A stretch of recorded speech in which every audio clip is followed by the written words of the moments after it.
One of the great privileges of being a journalist is you get to meet and interview some very remarkable people. And I've met and interviewed Benjamin Netanyahu, Margaret Thatcher, Tony Blair. But I must say one of the nicest and most interesting people I ever met and interviewed was Ratan Tata, the head of Tata and Sons for many years. I was very impressed by his grasp of business strategy, his vision of the role of business in the capitalist world. I was very struck by his love of dogs and the people he worked with, and I was extremely struck by his pleasantness. He generally exuded a sense of benign concern for the world, and he's one of the very few people of his level of importance that I've ever interviewed who sent me a thank you note afterwards, reminiscing about what we talked about and asking about my dogs, which I thought was marvelous. But we're very lucky today to have Mr. Subramanian Ramadorai, who worked with him for many years very closely to really reflect on his business career. So I wanted to start off by asking, how did you first meet him? What were the circumstances that brought you two together? See, I came back from the United States in 1972 to join the Tata Group. That was my first job in India with the Tata Group, namely Tata Consultancy Services. I met him during the course of that in the 74, 75 when he was the managing director of a company called Nelco, which used to make consumer electronic goods like the radios and television, and then went into power equipment. That was my interaction where we worked on a project together where I brought in the hardware and the software operating system expertise, and he was the managing director wanting to build the consumer electronics strategy for the group.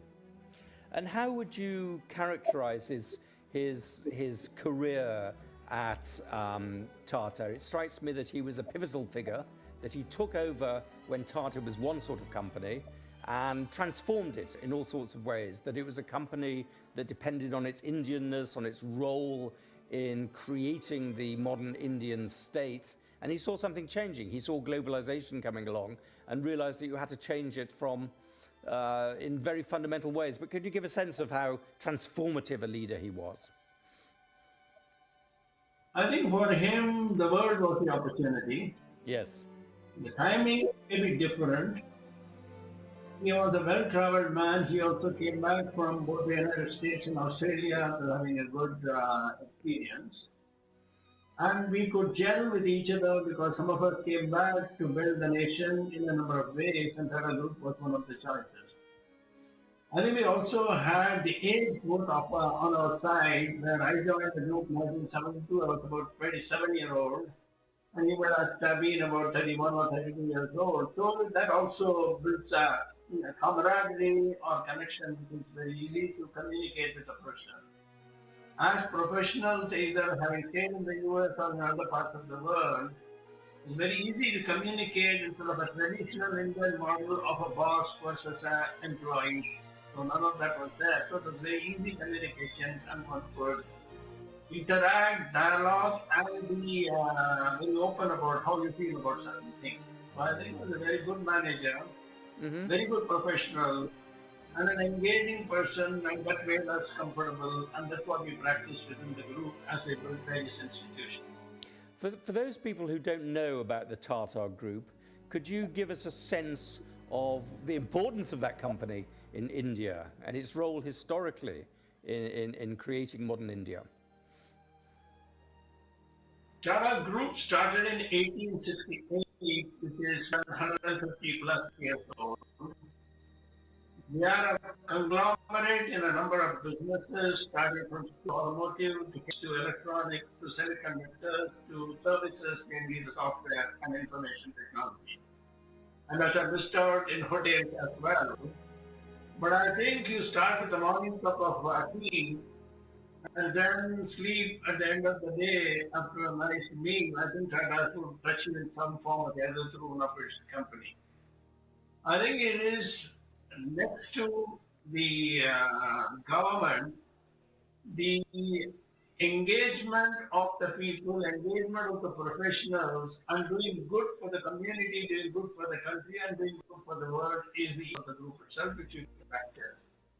Tata's as a group today has more than 100 companies, and the market cap of the companies put together is about 350 billion US dollars, of which TCS Pro as the CEO and MD market cap is half of that, $175 million, which in total context, we have about 1 million professionals across the group, various companies we just articulated. And how did Tata as a group change under Ratan's leadership? I think he was leader from about, 1991, 92 to 2012, a long time in a period of great fundamental change in the global economy. How did he change and redirect the company? I think the 1991 India was also at a very transition moment where the balance of payment crisis was hitting this country, and the former Prime Minister Dr. Manmohan Singh was then the Finance Minister of this nation. We had to pledge our gold in terms of making sure that we had enough dollars to do the imports if we wanted for the people. And that is when Tata stepped in to say that the rule of opening up the economy, participating in the overseas context and globalization of the companies and globalization visibility of the country became very possible. That was the time Mr. Tata stepped in, and he became the chairman of the group then, and started driving it from an internationalization perspective and a globalization perspective. Some of the companies took a lead early, and some of them started looking outward, whether it was the Jaguar, Land Rover, or the Tata Steel. Whereas Tata Consultancy Services started the globalization in 1979, 77, etc. So it's various stages of evolution. At the end of the day, it had to be a leader like Mr. Tata, along with a team of professionals, which all of us were a part of, to drive the globalization efforts of the group, to create opportunities and then bring back the expertise to do a common good for the citizens and for global good. So what goes out must come back with an expertise, with a set of capabilities, and we must apply it within the Indian context. That was the philosophy, and it must touch the people at large. I wanted to ask you a little bit, when I was talking to him, when I was interviewing him, there was a great deal of interest at the time in something called frugal innovation. And this was the idea that you could produce products much more cheaply and make them in a way that rendered them affordable for newly emerging consumers. They're people who are getting their first television or their first fridge or their first computer. And there was great excitement at the time about the Tata Nano, the world's cheapest car. Now that story did not end particularly well, and we're not seeing Tata Nanos running around the streets of Vienna. So could you say a little bit about the frugal innovation story, why that ended badly or didn't end as well as it should, and whether there's still life left in this idea of cheap products for emerging consumers? I think the frugal innovation and as an innovation economy is very active today within the Indian context. Affordable innovation and affordable for people at large, maybe a scale play is going to be extremely critical for this nation. That's what we are practicing within the group with regard to affordability, accessibility, and ensuring the quality parameters are not compromised at all. So when we did the thinking on the Tata Innova, or the Tata Nano to be exact, it was that how can we produce a car at about a lakh of rupees or $1,700 or $1,600 at that time. And the innovation challenge was thrown at the engineers who did it and produced a car. Question as with regard to why did it not succeed to the kind of level it was possible if you could get a car at that place. I think it was a marketing challenge. The marketing could have been a lot better. They could have even delayed the product a little bit if they needed for the quality or persisting on that. For example, there are examples within the software space where we related to the world, and as I said, Tata Consultancy Services is about half of the market cap. One of innovation, frugal innovation, cost advantage and offshore model of software development and relating to the world at large. So I think whether it's the services and or the product, the innovation is very much a part of what Tata does. And once we acquire the Jaguar, Land Rover or the Chorus, etc., the innovation and the R&D capabilities were brought in, which was extremely important for the well-being of this group. R&D becomes a very central part of it.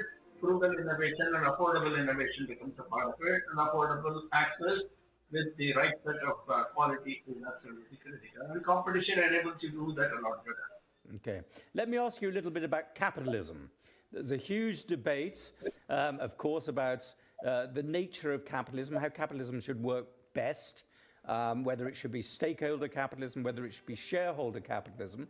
And I've heard it said of the Tata Group that it's the world's most socialist capitalist company and the world's most capitalist socialist organization. Could you say a little bit about the view of Tata, how it works, how the relationship between the charitable arm and the money-making arm of it? It seems to embody a vision of the way capitalism should work, which is very distinctive from other corporations. You're absolutely right, Adrian. I think the group founded in 1868 by Jamshedji Tata was with the philosophy, what comes from the people must go back to the people multiple times. Right. That's the community at the center of everything which we do. And that's what drives all of us and every corporation, every professional who are part of this group. So with the result, the community is one of the stakeholders, even though they may not be a shareholder. The ownership of the group is also 56% of the parent, namely Tata Sons, is held by the Tata Trusts, and the dividends flow back to the Tata Trust in terms of 66% ownership, either as dividends and or as unlisted companies part of the holding they have. So I think we work for the people at large. We are focused on creating value for everybody.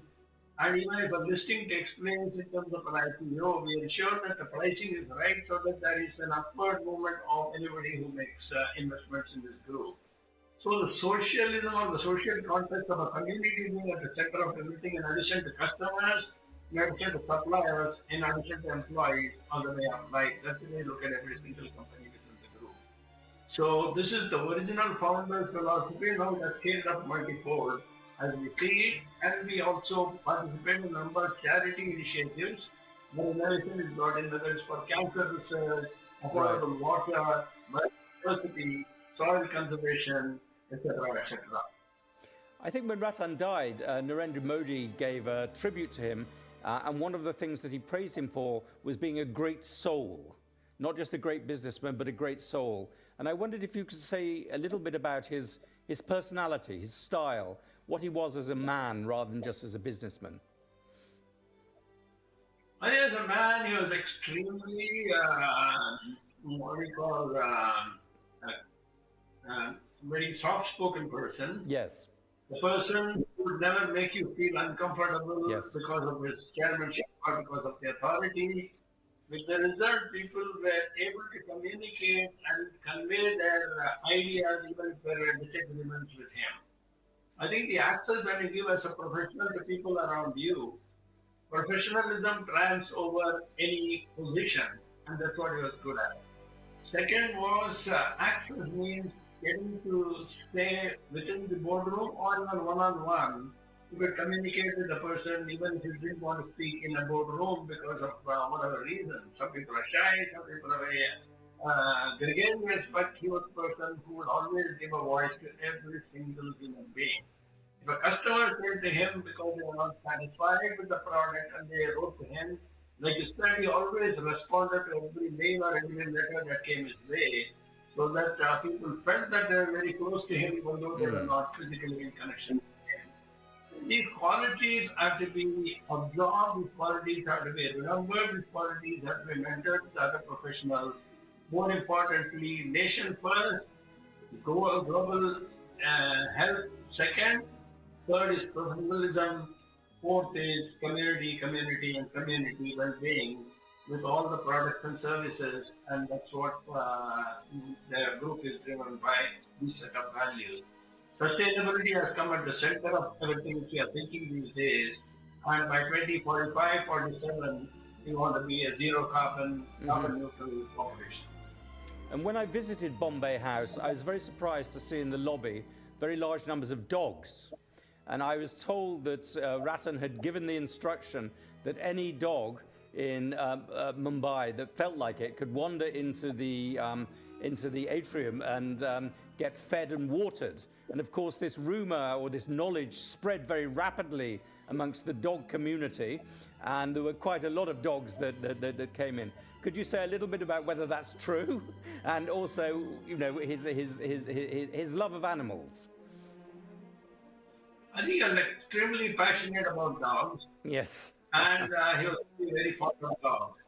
Like you said, if you grew a dog and you had a pet as a dog and we had a pet as a dog, a boxer, we communicate with him a lot more about the dog, the way to bring it up, the way to access a veterinary surgeon or healthcare, etc.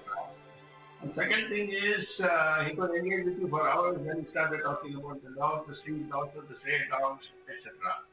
He also made sure that the dogs could wander within the Bombay House, not in numbers, but half a dozen of them are seen. Even in our building, which is close to the Bombay House, where I sit these days, even there are 2 or 3 stray dogs which are being nurtured, which are being helped, so that it becomes a friend as a pet.